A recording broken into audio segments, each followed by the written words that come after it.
Welcome friends to the newest edition of Seahawkers What If. This is typically the most unique Seahawks preview show in the multiverse. It's part of the Seahawkers podcast, of course. And we're in the June swoon. It's June 1st. We're recording this, so we're in the doldrums of the NFL season. So we can't exactly preview the games. There's no games to preview. However, we want to do things that are not crazy list season and kind of like nonsensical OTA reports like, oh, look how good, JSN looks catching a pass in shorts. Cool video, I suppose. No, we want to give things that are a bit more authentic and a bit more discussion oriented. And Adam, when we do that, you and I don't just get together, but we call in the wolf himself. Who do we call in for our what if discussions, Adam? There's only one man, the myth, the legend, and that's Mr. Phil Leidick, the creator of this concept, of this fantastic preview show that we put out weekly throughout the season. Phil, I know you had texted us a list of some of the topics we're going to be talking about today. They were a little ambiguous. It seemed like you could go a few different ways, so I'm very curious as to how you clarify that as we go on forward. But Phil, lay it on us a little bit, what we're talking about today, and get us cranked up. Well, the clarifying will be up to your own imagination. I just watched the one that Clinton kind of dreamed up here a few days ago, and he was kind of rude. I felt, Clinton, it was unlike you. You're like, okay, Adam, you can answer it this way if you want to be the lamest person in the world, but here's how I expect and hope. I hope more from you, and so I'm actually. I heard that it was hurtful. And so rather than going that route, I'm actually going to leave a lot of space for imagination on this particular show. But I would love it if people hit subscribe, and sure. that helps out the Seahawkers folks there. Hit subscribe if you're watching it on YouTube. We know a lot of folks tend to seem to enjoy the what if during the season. It's a little different to what if, because we're not really previewing a game. We're going to have to kind of preview something different. That's the whole idea behind what if. What if we talk about something? What if we look at something? So here, I'm going to lead into it with a couple quotes from some big time thinkers out there. Guys, the biggest room in the world is the room for what? Growth. Close. Love. Improvement. Improvement. Okay. Schmidt. There we go. There's a few good quotes about improvement. We're going to talk about improvement. Kim Collins said, strive for continuous improvement instead of perfection. I kind of like that. Shunryu Suzuki, everything is perfect, and there's always room for improvement. Arnold Glasgow. Who'd you say that was? Did you say that was Yogi Berra or Sun Tzu? Exactly. Yogi Berra with the Suzuki. So maybe Ichiro Berra. There we go. Okay. Ryu Suzuki. Improvement begins with an I. So we want to keep improving. It's very important that we don't make the same mistake twice. That's a big part of improvement. Hopefully the Seahawks have been learning that. I've been noticing learning from past mistakes. The pursuit of perfection often impedes improvement. That one got me a little bit, because sometimes let's try to get to perfect, but forget about perfect. Let's just improve. And I think that's what sports are all about. Never be afraid to fail. Failure is only a stepping stone to improvement. Tony Jaa. And I've always liked that one. So improvement is what life is about. Improvement is what sports are about. And so, gentlemen, as we consider what if we talk improvement. What if we talk improvement? And I did have a few of the Discord folks. Do you guys remember how someone can become a part of the Discord? I know if Brandon was here, he would say how, but a few of the Discord folks were able to give their answer in the middle section. I'll read those quickly, but Clinton, do you know how they get to be a part of the Discord? Can you tell us? I definitely do. Yeah. There's one place to go. You go to getintheflock.com. You become a patron. There's all sorts of different levels. I believe it's only $3 a month if you dig in the content, which, by the way, during the season, it's 6 different shows a week. And then in the off season, it's typically 2 to 3 shows that are coming out every single week. So if you dig it, getintheflock.com, getting in starts at a couple of bucks. And of course you could ramp that. Depends on, how much you make and how much value do you find, and, what's your wiggle room. But if you want to get in the Discord, great place for really daily conversations at this point, and just lots of fun. In fact, I get a lot of my Twitter's always great, but then Discord's such a focused version of the best stuff from Seahawks Twitter gets pulled in there anyway. It's like, I don't even got to go surfing Twitter for that stuff nowadays. It's wonderful, but that's how they could get going. And Phil, really cool that you kind of flock source some of that stuff. And I'm excited to hear that little interstitial you got planned. Yeah, so that'll be kind of in the middle, give you guys a little break as we're thinking about improvements, ways to improve, and I'm expecting improvement from this team this year. So I'm going to kind of alternate back and forth between most and least areas of improvement. I'm going to start with needed, and we'll talk about most needed and kind of least needed. In other words, you were pretty happy when we talk least. You're pretty happy with how our team was last year. This area doesn't necessarily need to improve. We'd like to at least stay there. But an area, first of all, where it is most needed that we might improve, I guess we'll start with Adam. Normally I have kind of like some kind of formula that I always get confused by during the season on how to start, but Adam comes before Clinton in alphabet. So we'll go with Adam first. What's an area that you believe is most needed that we need to improve from last year? And you can go all different areas. You can go types of plays. You can go depth chart areas. You can go coaching, wherever you want to go. Again, I am opening up this for your imagination, Adam. Where do we most need to improve this season? All right. Well, since I'm going first, then I can take my number one answer off the board. Nice. And it is chalk. It is lame, Clinton. But it's got to be the interior defensive line and stopping the run. Like, that is absolutely 100% the most needed. I know everybody's tired of hearing about it. It's all anybody talks about. And there's a reason they were god awful last year. They were terrible stopping the run, and especially up front. 30th, I believe. Yeah. That's bad. Probably the biggest reason that we didn't progress further throughout the playoffs last year than we did. Like, that was the whole crux of it, was not being able to stop the run. So most needed is Cam Young to be a hit in the interior defensive line, to take that, next step and improve. And they've changed a lot of personnel to get after it, and maybe a little bit of scheme too. And then we just had the addition, the fella. Oh, I was just reading about him today. Can you guys remind me of our other lineman we added? It's like Mario Edwards. Oh, Mario Edwards. Jr. Yeah, well, yeah. He's that's DN. a solid piece, right? Just, and we added Wagner. So yeah, I mean, it's really frustrating when you can't stop the run, because it makes it super easy on the opposing play caller, right? Especially when our biggest challenger in our division happens to run the ball really well. Yeah, and they still don't have a quarterback, right? I mean, although according to hype season, Trey Lance's guys, have you seen Trey Lance's throwing motion? Have you seen Trey Lance's? Do you mean the throwing motion that Patrick Mahomes placed his hands over Trey Lance's right golden arm and transferred into Joe Montana magic? Are you talking about the release that comes from that arm?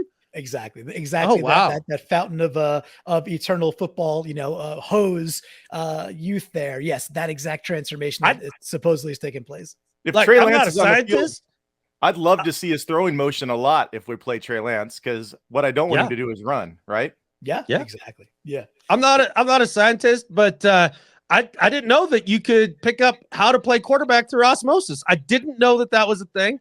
You can just rub up against Patrick Mahomes and become great. Well, that's pretty neat. Since Trey Lance has played approximately 18 games in the last 4 years, he's got to try something, because he certainly hasn't done on the field. And Phil, to your question there, actually, I love Adam's response. I love talking trenches. I had two responses ready to rock and roll. I didn't know where you go first. One of mine was gonna focus a bit, and I'll just tether this to Adam's response, saying, "Yeah, we got rid of mostly everybody, yet there is friend of the podcast, Miles Adams, still hanging out, right? So can Adam? Yeah, he's the keeper, right? Whether there's a reason, whether it's contract, whether it's just what they see, some combination of that. I do think that like one of those cogs could absolutely be, all right, Miles Adams takes that real progression forward and becomes a legitimate part of this. Yeah, might be undersized in the 3-4.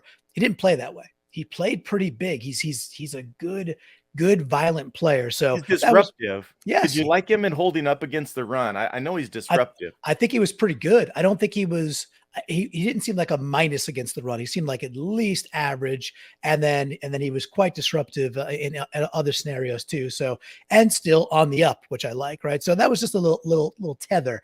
But my answer would be, it's on the other side of the ball. I focused on either beefy boy Phil Haynes or Bradford emerging as a plus guard. I think where our center between Brown and Olu is whatever that, however it shakes, I think it'll shake to the positive.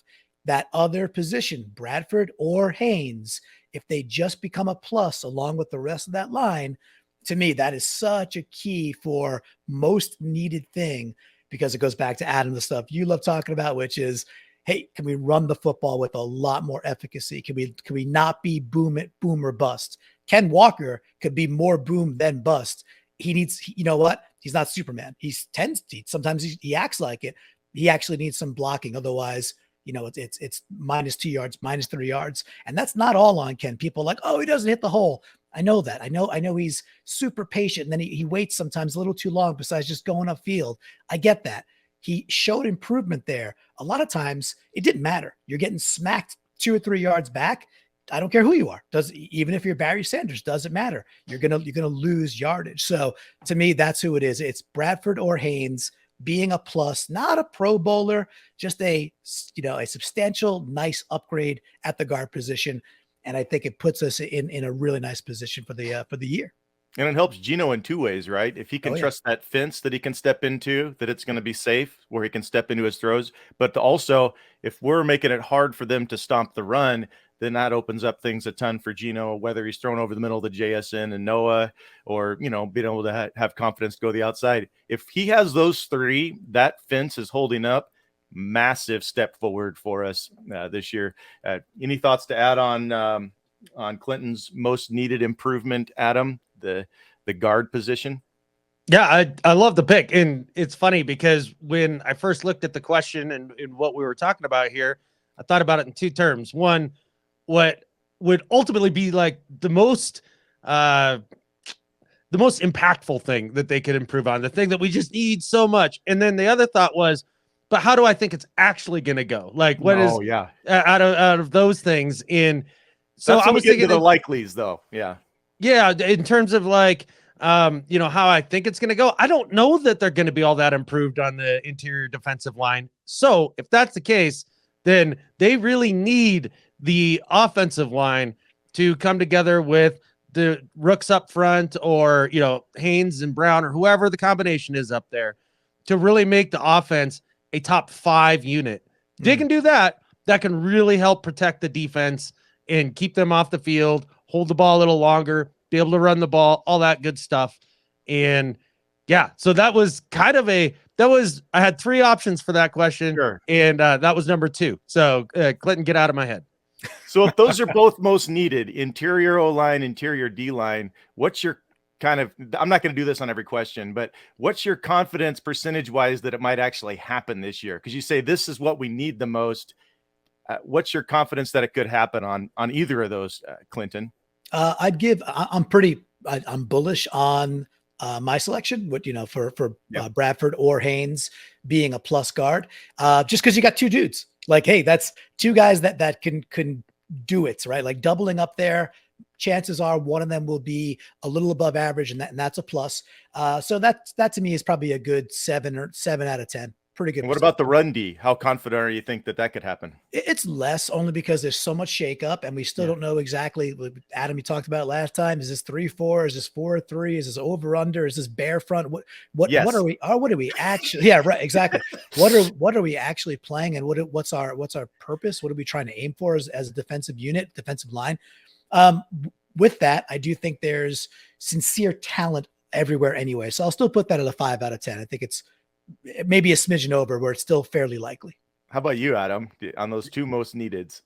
Yeah, I was going to go dead 5 for the defensive line and being able to stop the run. They have tried. I mean, Draymond Jones is a big deal. Yeah. Mike Morris drafted. I think he's going to be a big deal on the interior. I think Alton Robinson coming back is going to be a big deal on the interior. And the edge, what's that? We're gonna do a lot better on holding up on the edge, I believe. And that that will make it easier for Bobby to read. Plus, our run D was in 2021 was pretty decent. We had Bobby, and then he's gone and it went to garbage. So I don't know how much of a factor that was. Yeah. And then when Brooks gets back and you have the killer bees at linebacker, like I think that's going to work out, and we'll see. I like most of the direction short of just, kind of the nose tackle position, just because it's left to young unknown dudes. Now, sometimes that works out awesome, and it probably will, because we all know Cam Young was selected by Stewart from Letterkenny, which blesses that pick, right? So, yeah, I give it a 5. And then on offense, I'm right with Clinton. I can't believe it's boring because lockstep, but these are the exact numbers that popped in my head. 7 for the offensive line. I think it's more likely than they don't, that they get it figured out because of coaching. I think there's a guy on this team that doesn't get talked about nearly enough, and that's Andy Dickerson. Yeah. He's a hell of an offensive line coach. Since he's taken over, that position group has done nothing but improve. He took 2 rookie tackles last year and put them dead into the water, and just here you go, baptism by fire, boys. And he got them coached up so that they were playing at a relatively high level for their experience level. And he does a lot. I think Andy Dickerson is a wizard. He's a breath of fresh air compared to what we've dealt with offensive line coaches, Tom Cable. And it's great, man. So I feel pretty confident about the offensive line. 7. With a cheap O-line, we need to give Dickerson some big cash, because why not, right? Yeah.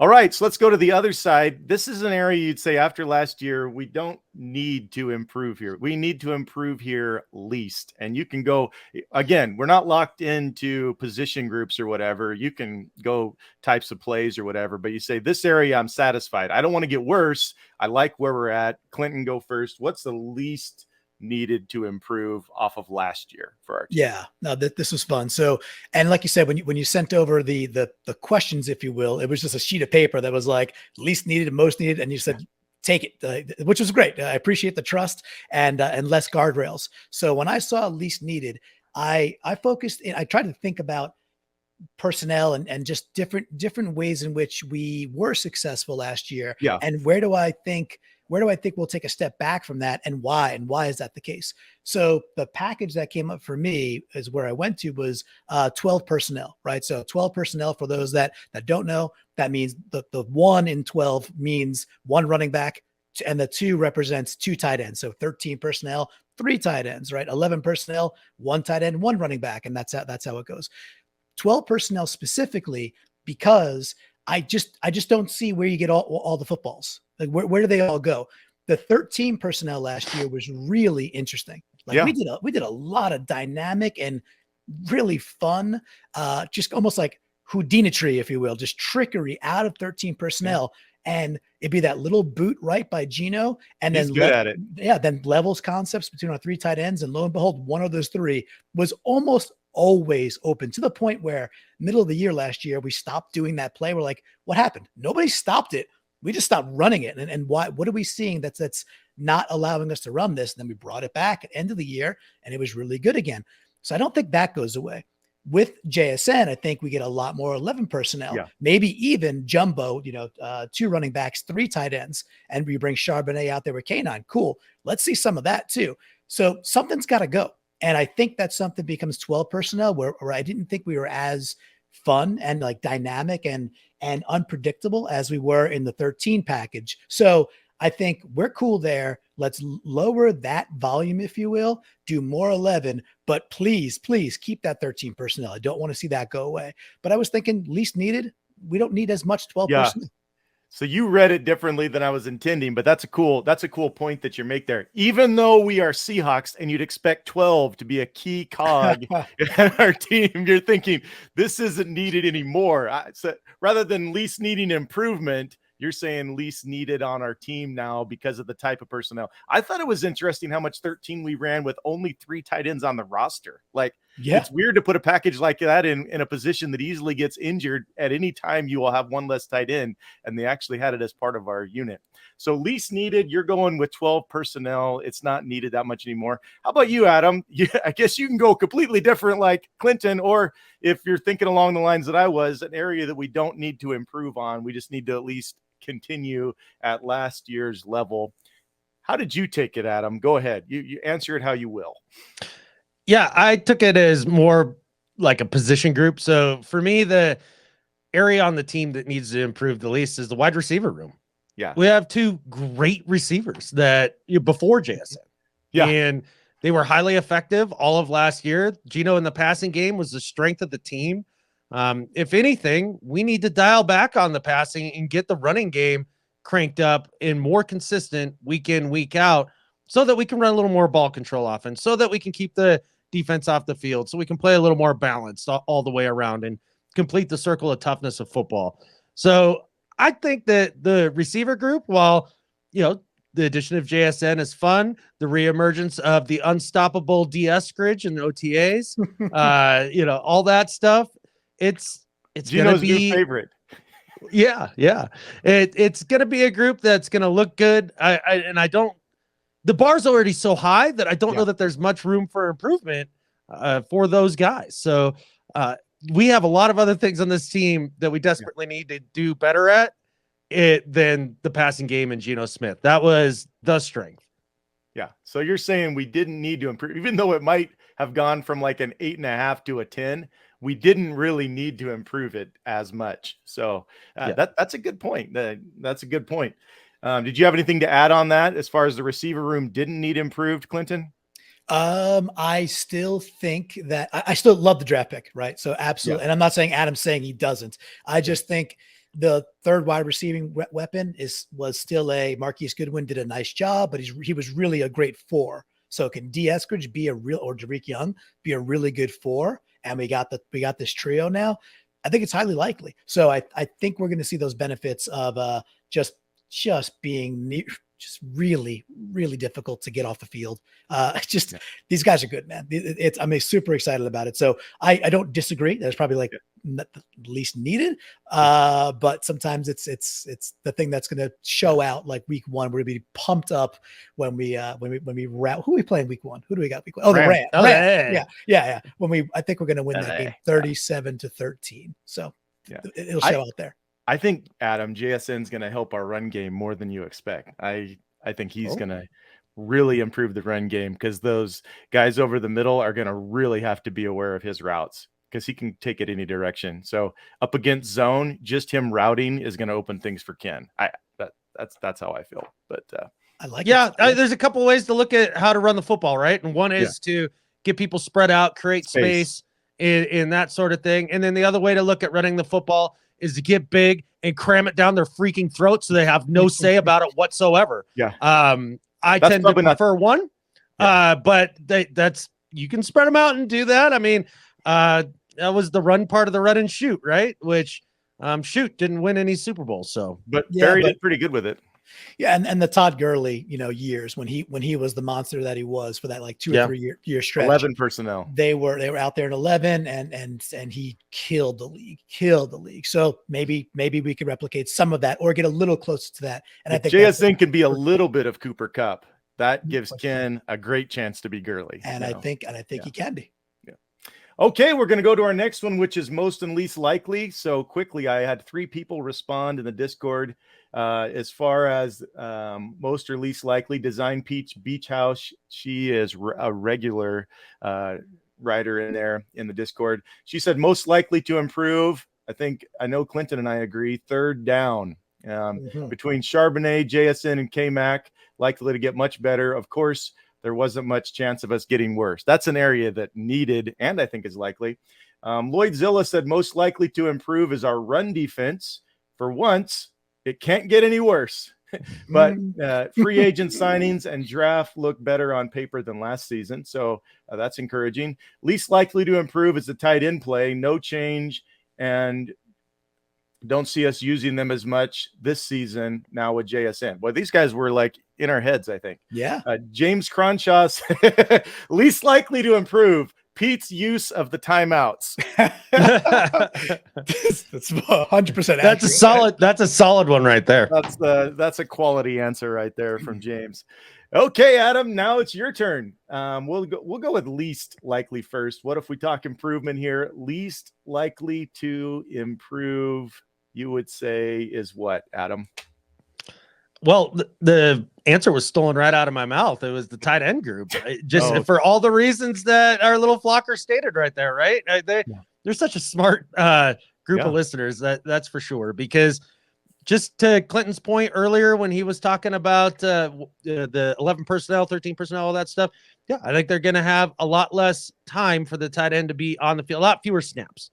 And therefore, it's going to be a lot harder for them to improve. Plus, I mean, what did they really do in the tight end room? Nothing. They just brought back. Yeah, I mean, we just have Fant, Parkinson, and Uncle Louise, Uncle Disley, Will. Golly, couldn't even Mabry. think of it. Maybe Yeah. Mabry. Maybe Mabry. Okay. But with just that, it's the same personnel and a little less usage and all that stuff. It just seems unlikely that we're going to be like, holy smokes, tight end group took a big step up this year. Yeah, I think that's an excellent answer. When I read that, I was like, that's the one for sure. And so you were on page there with that. How about you, Clinton? Least likely to improve for us in this season? Yeah, so you're going to see that I really took the sheet of things and then put them on my mind blender and answered differently. So I didn't look at the whole exercise as like most likely to improve or least likely to improve. I just thought it was like least likely to happen. Period. Okay. Yeah. Right. So just similar. Yeah. You just missed the improvement aspect of the whole list. That's okay. That's okay. Fine. So some of this might flip flop as you see my answers are like, you might have to invert them. My least likely scenario was that Geno Smith regresses the way that some people think he's going to regress. That some folks are like, he's who he always was. He'll be a below average quarterback. And I just think that is actually the least likely thing to happen given the way he processes, the way the improvements across the offensive line, improvements in weapons, improvements in running backs, which is a form of a football weapon, of course. Mm-hmm. In general, I just think that you could, barring injury, I think you could bank on the fact that you have I'll go with top 12, easily top 12, if not top 10, top 8, potentially pushing top 5 quarterback in Geno this year when it's all said and done. And I think it's highly unlikely he's anything worse than that. And I just think there's so much debate still, or there's enough debate of people thinking Geno's, either not the man, or there's a lot of, well, Geno's good, but he can't lead us to this level. He can't get us to the championship. He can't get us to the Super Bowl. I'm like, really? That's a wrong answer. That's a wrong answer. Did you watch the 49ers game and then go watch how Jalen Hurts did against that Niners defense, or go watch how Dak Prescott did against that Niners defense a week later? No, Geno can do these things, a little more support, a little better run the football, a little better defense, and this team can do it. So that's my least likely. Geno is, I think, better than some people are giving credit right now. So defensive coordinators are least likely to solve Geno Smith. That's what you're saying, Clinton. Yes. Yeah. Yes. Nice way to land that for me, Phil. Yes, correct. Yeah. No, I agree. And I like a lot of the things you brought up, because that does irritate me. It doesn't make any sense. You see it on commenters on field goals and such, where they're like, yeah, Geno is going to be, what second half Geno Smith, that's probably what we're going to get is second half Geno Smith. I'm like, what does that even mean? Is that a burn? I thought I didn't think Geno was ever the problem last year. No, second half offensive line, second half, blocking for him at all. Second half, not run the ball effectively. Sure. Those things showed out. And Adam, you've dove into those in the past, but Geno was good. Geno was good. And can he take a step forward yet? Yeah. Why not? He's a quarterback. He's not a running back. He'll run the ball pretty effectively, but he's early 30s, little tread on that arm. Very intelligent player and in a good system with improved process, improved people around him. It just mathematically, that seems to me like he should step forward a bit, which would be huge. The other part of that too, Clinton, because I couldn't agree with you more on this. In fact, when I first saw the question for what's most likely, instead of what's most likely to improve, I initially had written down Geno in the passing game is the most likely to succeed. Just like you're like, it's the least likely thing to fail. Like that's what you're saying, Clinton. And I couldn't be more on board with you. because the other thing people aren't talking about, they're acting as if Gino is a second-year player. Like he was a rookie last year, had a good year. Well, I don't know. We'll see what Gino's got next year. That's not the case. You have those rookie QBs come out and often have a sophomore slump. But Gino is an 11-year vet, 10-year vet, whatever it is. I think 11. He's watched a lot of football. He's practiced a lot of football. The way that he succeeded last year was not fluky. It was within the structure of the offense. It was rhythm passing on time, good leadership, good footwork, good pocket presence, all that stuff. That wasn't him being able to just run around and get a few lucky throws in or kind of living by the seat of his pants. That was quality, structured, repeatable football. Yep. And I don't think that there's any reason to think that with another offseason coming in being the man, that he's not going to improve, getting all the reps, not splitting those with Geno Lock. There's no way he doesn't improve and become even just a little bit better. Then, Clinton, you mentioned the plethora of weapons around him. And, then it kind of leads into my most likely thing to happen coming up here, I think is going to play into his success as well this year. Nice. He's not getting worse. His mentality's not getting worse. His skills aren't going to diminish yet. His weapons aren't getting worse. His coaching isn't changing. What would cause you to think his O-line's not getting worse? What would cause you to think that he is going to digress this year? I have no idea where that's coming from.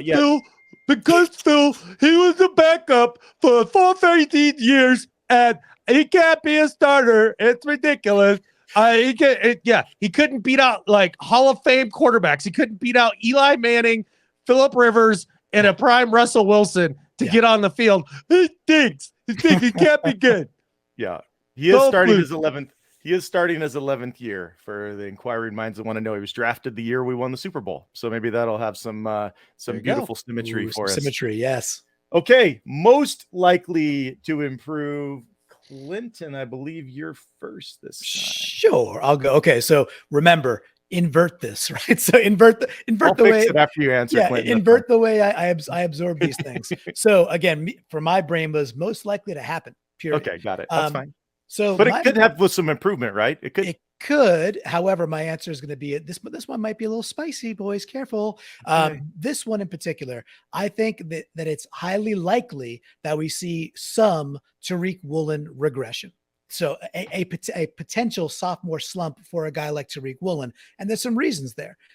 Number one, the playoff game versus the Niners, he was exposed a bit. You go back and watch and you go listen to the 49ers kind of chirping after the game, the wide receivers specifically, basically saying, yeah, we figured you out. So a whole year of tape is there. Now, by the way, figuring out a guy that runs a 4.28 with his length, with his ball skills. Okay. You can only figure out, so much because he's a darn good football player, but he was exposed in that game, more than a bit. You think Pete saw it though, Clinton? What they did, and do you think he's able to teach Tariq what they saw? Listen, absolutely. But again, Adam's about to explode. So Adam, go ahead. Because it wasn't a Tariq problem. Like they didn't figure out Tariq Woolen in that game against the Niners. They figured out Clint Hurt. They had him lined up with outside leverage on those receivers the entire game. It didn't have him jumping in breaking routes at all when you're playing a team that loves throwing the ball in the middle of the field. Yeah. And then we blame Tariq for playing the scheme. Like, I don't think that the Niners figured out Tariq Woolen. I hope they think that's cute. I hope they take that into this season when we come down there and kick their ass in Santa Clara this year. But yeah, I think there is a chance that Tariq does take a small step back coming off an injury right now with the knee thing.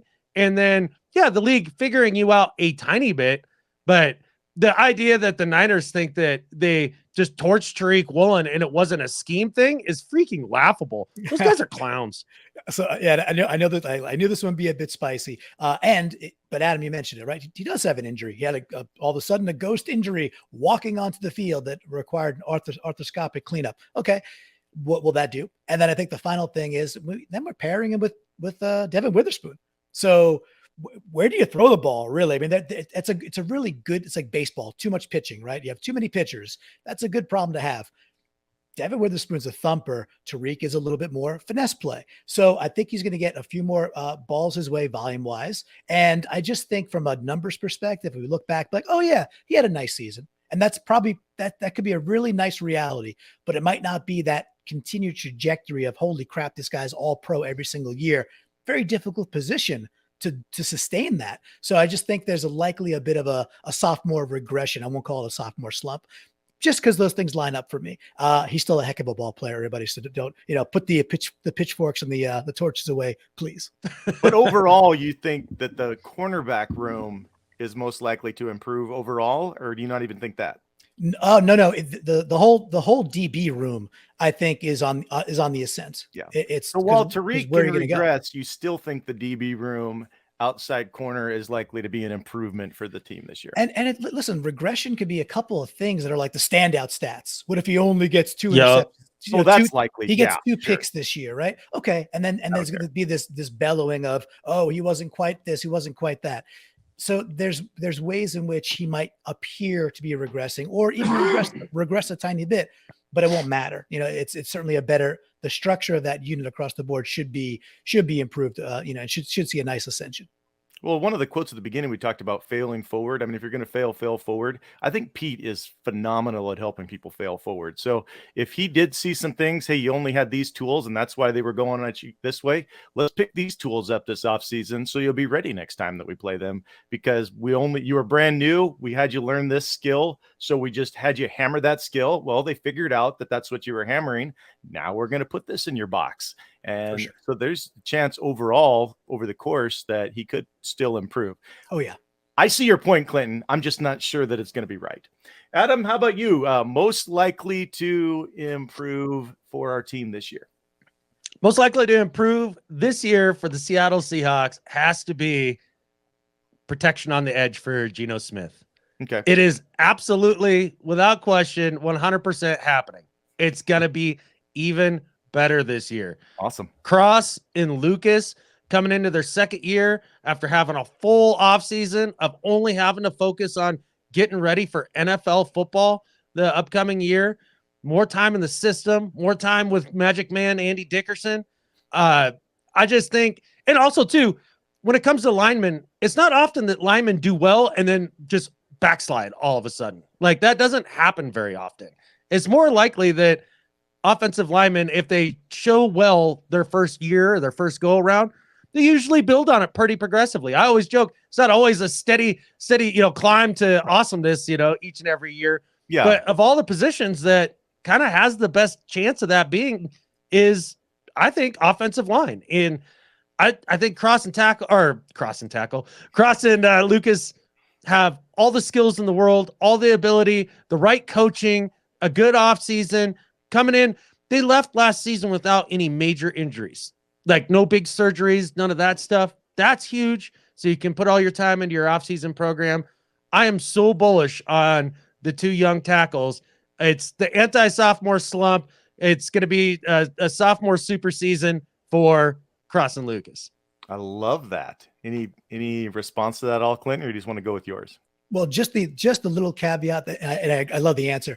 It's exactly kind of what we said about potential regression in other areas, like, or even like perceived regression on the offensive line. It's just like, okay, don't rack up a ton of holding penalties, and don't be a Fetty. Right? That's it. No fault. Don't be Joey Hunt, who's just getting bowled over by dudes, which ain't going to happen with Lucas, and it will happen not so much with Cross either. So I love the answer. They just got to be steadily really good, and then carry that throughout the end of the year, right? We did see the game 13, 14, 15, a little bit of that, a little bit of chipping away there, but hey, this is their first friggin' season, and who knows what kind of, non-injury injuries everybody's dealing with when it comes to week 15 in the NFL, and you played 9 games in 14 days because of the schedule makers, right? So, but love the answer for sure. And just stay healthy, and they're going to get better. Because unlike at corner where we have really good backups, tackle, I'm not excited if Forsyth and Curran have to do more than like a 1-game stopgap situation. For sure. That could cost the season. Clinton, how about you? Where are we? So we are, this is most likely to improve. Oh, I already gave that. That was Yeah, my you're because it confused me with the way you gave it because it no kind of worries. went a couple ways. Because I didn't really give that answer, right? But Clinton, what's also the most likely? Like, you Well, got to yeah, come up yeah. with a second one. Yeah, no. Well, you know what? I got one that it will answer later because it'll go both ways basically. Okay, Gotcha. so I got to decide between least expected improvement that's in your mind, least expected, or most fun, and they're kind of similar because after I thought about it, those are kind of similar. But let's go with least expected, Adam. The least expected area of improvement that you could see surprising us all for the team this year. There's a third of the game that never gets talked about, but it's happening right now, boys. It's got to be in the return game. I think they're going to get a lot better in the return game this year, and nobody's talking about it. We're not really thinking about it, but boy, what a difference that would make if you can change your average starting field position by 10, 15 yards of possession, or even 5 yards of possession. Yeah. That would be enormous. So the idea that Kenny McIntosh could come in and he could be a solid returner right out of the gate. We just need to get somewhere from I just possessed the ball in DJ Dallas or, at this stage of his career, Tyler Lockett in the return game where, they do a good Brian Walters impersonation. Like they're great at possessing the football. Fantastic. All right. That's the first part of returning a kick. Now I need the running part after it where we get yards. That would be really nice. Now, whether it's McIntosh or maybe that's where D. Eskridge has his year this year with competing for reps with JSN. If he's actually healthy this year and looking good and all the stuff that you hear in OTAs, he could be a dynamite returner as well. You never know. Igwe Buke, I can always struggle with that one. Mm-hmm. He could end up being back at some point. He was a spark plug. Yeah. But it's time. We've had too many years of just ho-hum return game players in that sort of thing. So that's what I'm looking forward to. And I don't think anybody's expecting that to be a breakout part of the team this year. That would be at least expected for sure. How about you, Clinton? Well, I was thankfully he got Adam, a few minutes in there, got to Godwin Igwebuike. I mean, I was like, is he going to mention the guy? I know he's not part of the roster right now. He was a spark plug, right? Yeah. He got in there, and all of a sudden our kickoff game was, call it whatever. I'm not measuring it top 10 for sure. It was just good. It was good. And it's like, oh dude, he could break one at any single moment. And that was exciting. And he often got 20, 30, 40, 50 yard returns, sometimes keeping us in ball games. Right. So if we can get back to, if it's McIntosh that can do the Godwin thing, love it. Be used part of the game, even with the new stupid rule that you could kick off and now you can fair catch anywhere, not even in the end zone. It's just brutal. With that, I'm all for improving that area. All right. So my least expected to happen in my brain. So just keep that in mind. Yeah, that's fine. I went to JSN winning rookie of the year, offensive rookie of the year. I think it's the least expected outcome that it'd be amazing if it happens, right? If it happens, then because what are you going to do? Think about like Garrett Wilson. What do you need to amass as a wide receiver rookie to win rookie of the year? Typically it's somewhere around the line of 1,000 yards and typically 6 to 10 touchdowns, or 6 to 8 touchdowns. That'll do it as a rookie.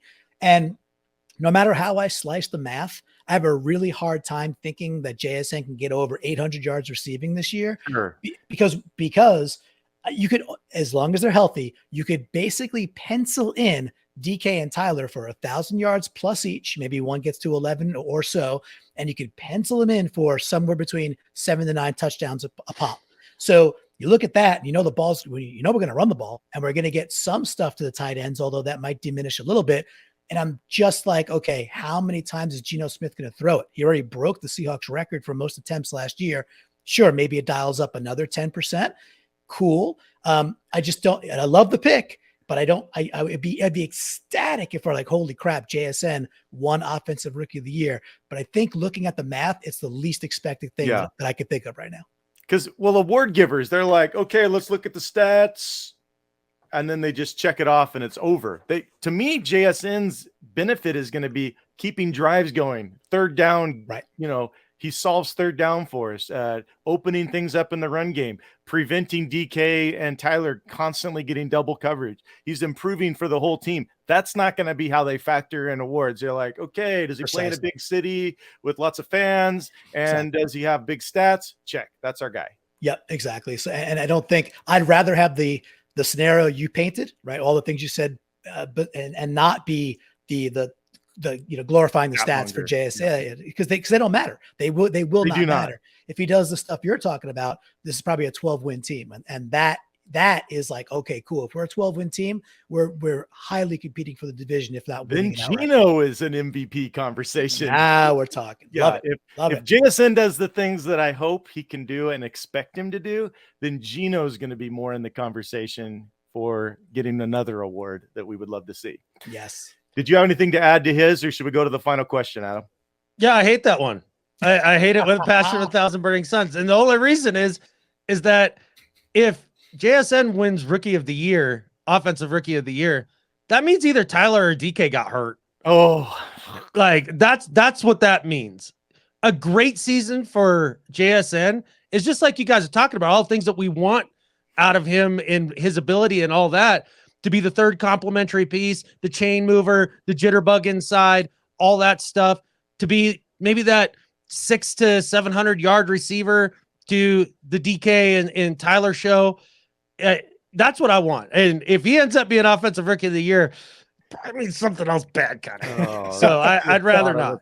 And that's remember my purview here was like, that's why I think it's least expected, because I don't expect that. Right. So, but solid points, but let's wash that juju away.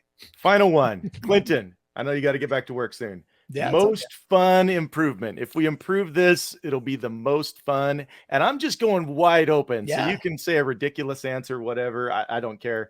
But this would be the most fun improvement if this happens in the 2023 season, Clinton. Cool. This one, you don't got to do math on. You don't got to invert. I think I actually got, knew the assignment this time.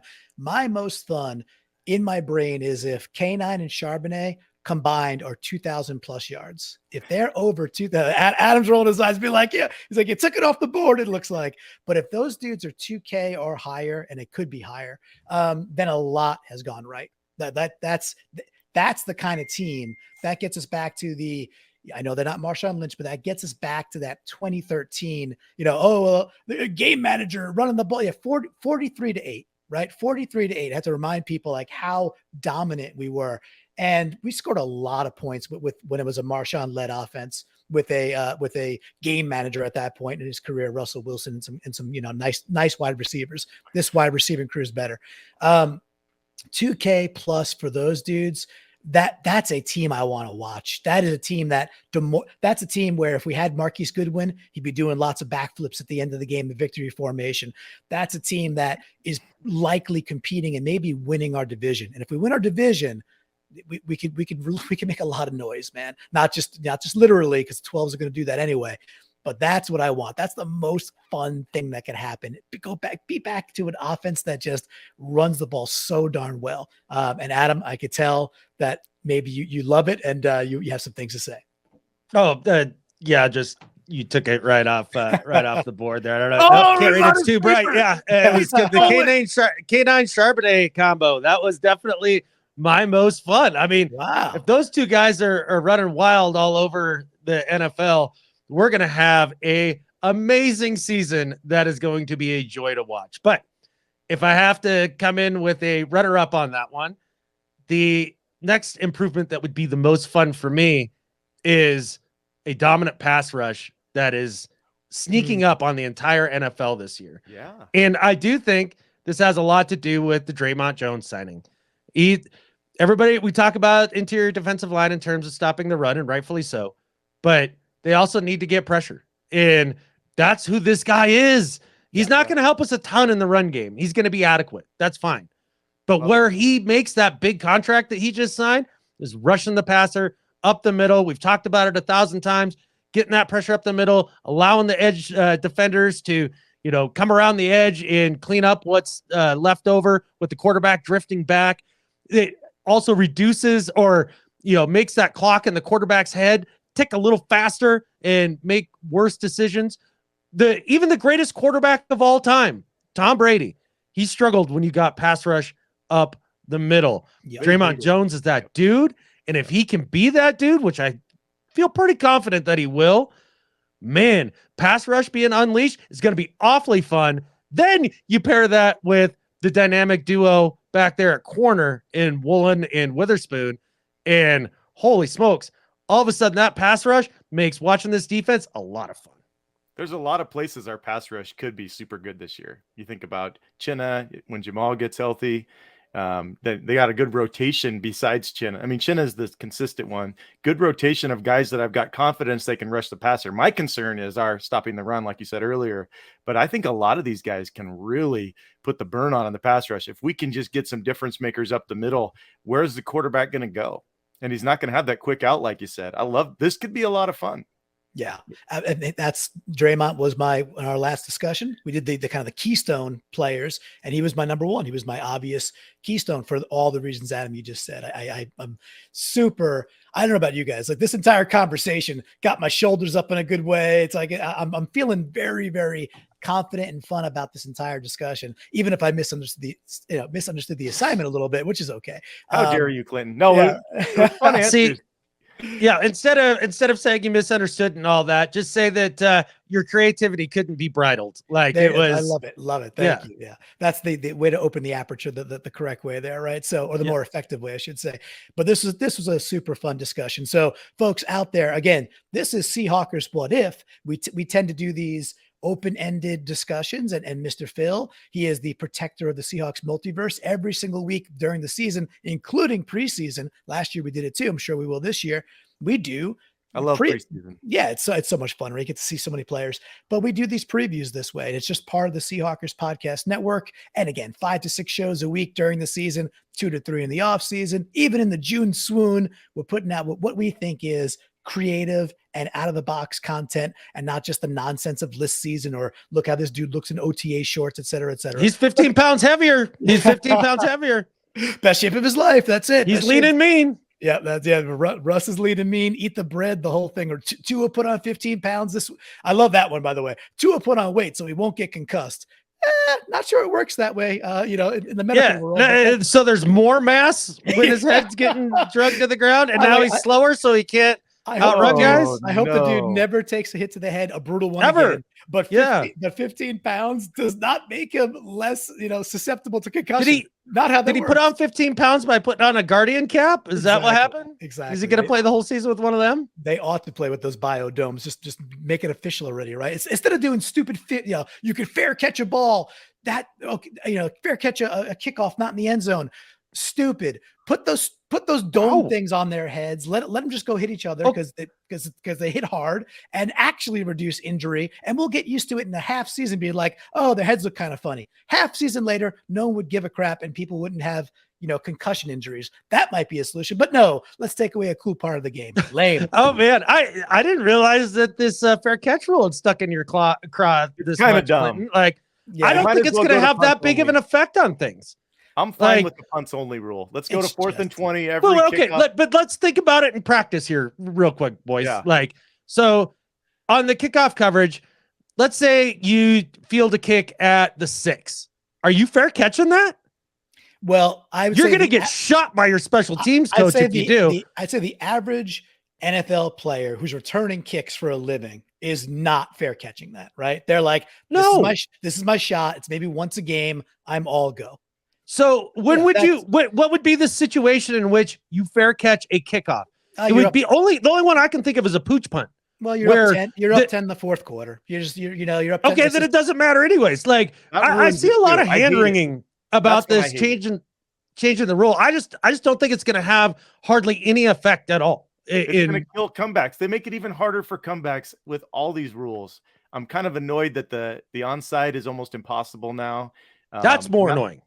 Yeah. Now the pooch kick, you just fair catch it. They can't force a fumble on a guy that's not used to carrying the ball. All the different things where you have a chance of trying to force some kind of comeback have been destroyed. Let's get rid of the kickoff, start at 4th and 20 every time from the 25, and you punt it, or you go for the first down. I just hate how hard it is when you're behind at the end. It's almost over now.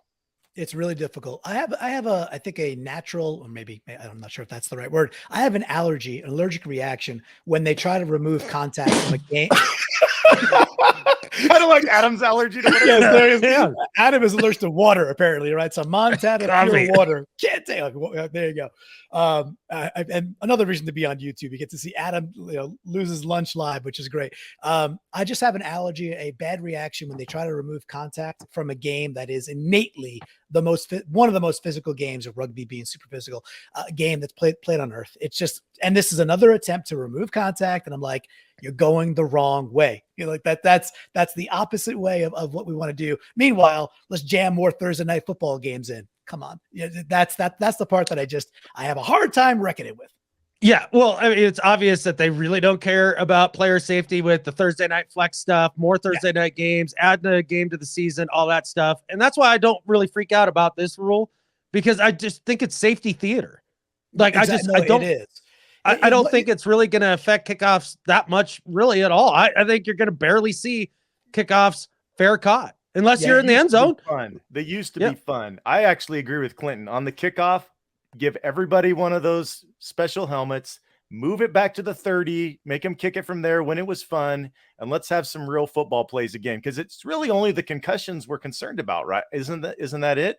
The other injuries they sign up for.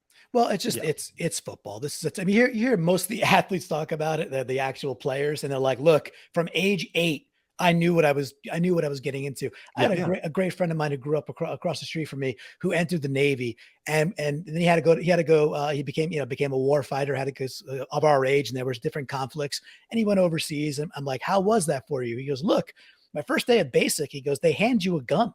He's like, he's like, you know what you're signing up for. And you hear athletes, especially football players, talk about it a lot. They're like, look, age 8, age 9, age 10, we knew. And once I knew as an athlete, I was going to seriously pursue this, I knew the risks, and I'm not saying don't try and be safe. I'm the one saying, put the biodomes on their helmets, let them go play football and actually reduce injury. I just hate subtracting contact from what is a really, really fun game. So that's a good point. But boys, I do gotta go, so we'll wrap here. Great stuff as always. Please, the follows on youtube.com/Seahawkers podcast, gettingtheflock.com. If you dig this content, become a patron, support the show that way, get in the Discord, get in the Seahawkers pod Ring of Honor, and of course the comments, just lay it on us. This is cool to have this discussion, and we also like hearing where you think we're right, where you think we're wrong, what your opinions are on all these, least and most likelies. Make sure you're dropping them there. And boys, with that, there's only one thing left to say. Go Hawks. Go Hawks. Go Hawks.